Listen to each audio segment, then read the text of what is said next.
Good morning, good morning, friends, and whoever is seeing my video. Good morning to all of you. And today we're going to discuss about the new notification number 7 by 2024, dated 8th April 2024. This notification is about waiver of interest, because of non-filing of interest, because of technical glitches on the GST portal. The all the interest from the date of from the due date of filing of GST at 3 bit till the actual filing of return, the interest for the that period will be waived. So all these things will get in this notification. If you go to the notification, it says section 50, subsection 1 of section 50, and read with section 148 of Central Goods and Services Act 2017.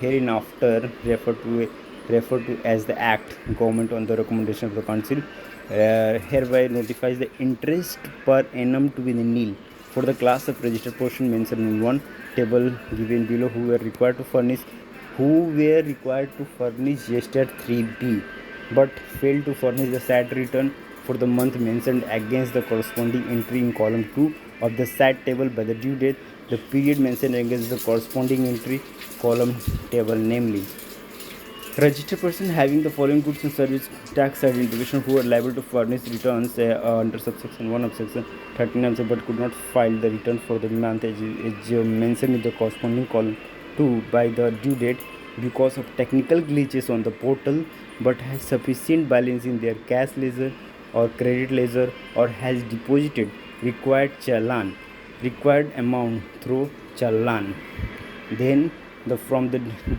period for which the interest will be interest is to be nil is from the date of filing the return in form GST 3B to the actual date of furnishing such return. So for that period during which you have faced the glitches in the GST portal, interest will be waived. So this is the good notification and good information for the GST taxpayer. If you are GST taxpayer, then you can refer this notification, and if you are not filed your GST return because of technical glitches on the GST portal, then you can use this notification. Thank you.